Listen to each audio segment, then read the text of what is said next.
Hello everybody, it's Mr. Greenacre here. I hope you're all safe and well. This week we're going to look at speed as a component of fitness. So when we look at speed, we've got two areas to look at. We've got speed endurance and we've got absolute speed. Now with speed endurance, we're looking at the ability to maybe do a sprint and then in a short period of time repeat that sprint and maybe do it a few times. And that happens quite often in a lot of team games and various games that we can play, such as tennis or hockey, football. Will be where we've got a sprint, recover by doing another sprint, and so on. But we've got what's called absolute speed. Now with absolute speed, that's probably what we do recognise when we talk about speed most of the time, our ability to get from one place to another as quick as you can.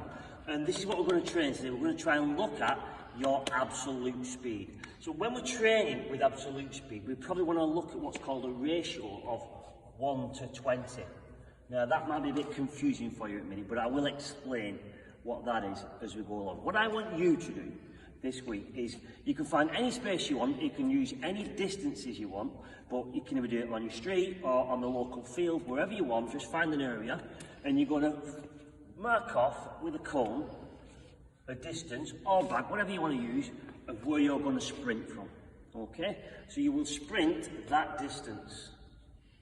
Okay, and here's what it is. What I need you to do then though is you're going to time how fast you do that sprint. So let's say, for example, you do this sprint to there and you've timed it and it takes you 5 seconds.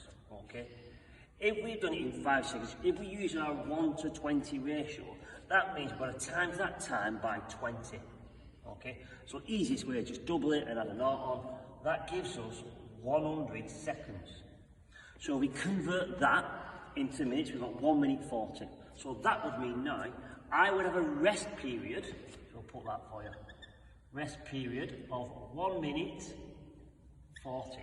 Okay, so I've got 1 minute 40 rest before I do my next sprint, because when I'm going to ask you to do this, you're going to do this sprint. Let me write in my black pen so we're not confused.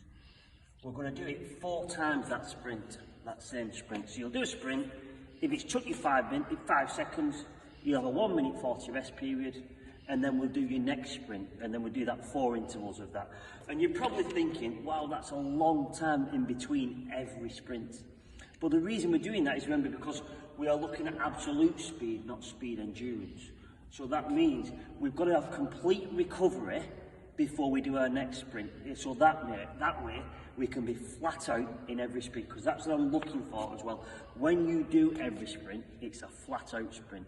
Okay, if we reduce that ratio of, let's say, 1 to 5 or 1 to 8, this will be something like speed endurance, where we've got a short recovery period and we've got to do it, and you'll find then, with your intervals, it's obviously going to get harder because you'll be tiring more. Whereas what we're doing with absolute speed is we should hopefully recover between every interval that we've done. So what you're going to do is, you're going to whatever distance you want, that's your choice. You're going to mark off a distance, but you've got to do 4 intervals.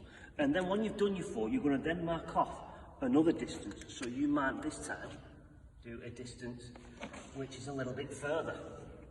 Okay, so time it again. So this time it might take 8 seconds. So let's say it takes 8 seconds. Double it again, 160 seconds.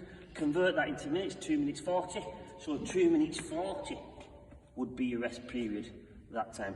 So you'll do it, you are going to do 1, 2, we're going to do 3 different distances. And whatever distances you choose, that's your choice. Just remember, your ratio is 1 to 20, and it's important that you time your first sprint so then you can work out your recovery time in between.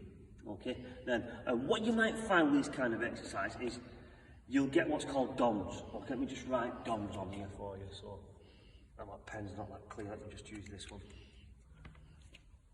And DOMs is what we know as a delayed onset of muscular soreness. So you might find with this kind of running, it'll probably not that day, but the day after, you might feel really stiff with it, because this kind of exercise, it will develop your speed, but it also develops your muscle tone. And because it does that, we do get DOMs, that delayed onset of muscular soreness. So you might feel a couple of days after you are feeling a bit stiff. So don't worry about it. But your challenge this week is flat out with 1, 4 times there, 4 times your second distance, 4 times your third distance. It should probably take you in all round about half an hour to 40 minutes as well. Key thing though, before we do it, you must make sure that you warm up, because it is flat out. Good warm-up is important. So a pulse raiser, hopefully you all know what a pulse raiser is now, so we're going to elevate that heart rate for around about 5 minutes, so like a slow jog, a gradual jog, might be comfortable for you, and we stretch. Make sure you stretch all your major muscle groups well. It's important because, as I said, if it's flat out, you're going to pull it in, you're going to hurt yourself if you've not got yourself warmed up sufficiently. Okay, so that's what we're going to do this week. Speed, but remember, it's absolute speed, not speed endurance, so a ratio of 1 to 20, okay, with that distance in between. Let me know how you get on, stay safe, and I'll enjoy seeing it.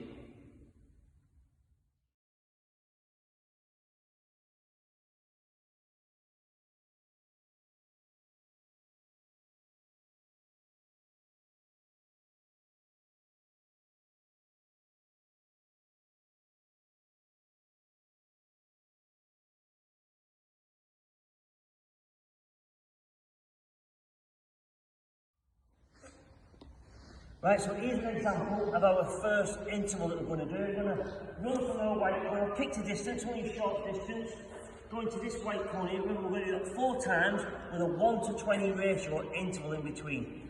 I'm going to do the first one time, then we're going to work out my distance recovery period, and then we'll do it again. Okay, so let's just watch what's happening.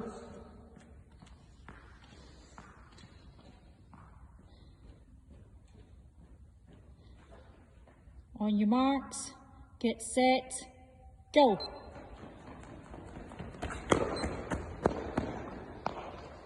How many seconds was that? 2 minutes, 2 seconds, 56. 2 seconds, so we multiply that by, so let's say it's just 2 seconds, okay? So multiply that by 20, what is it? 40 seconds. So now my recovery time should have already started. So I'm already into my 40 seconds. Get 40 seconds rest.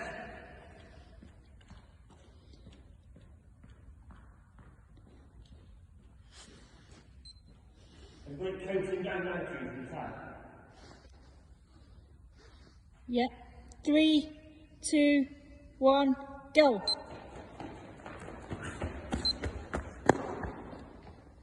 That's 2 seconds, 38 this time. You just got the first. Just got your first time as well. So again, 40 seconds rest.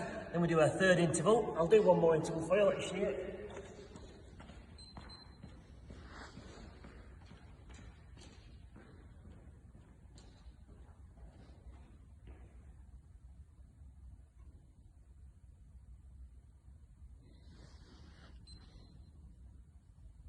On your marks, get set, go. 2 seconds, 45 this time. Right, so 4 intervals, got one more to do at this speed, this distance, sorry, then we're going to do a different distance, where again, obviously my time will change, and that means my recovery time changes between them as well. So just one more first, let's go. What's my...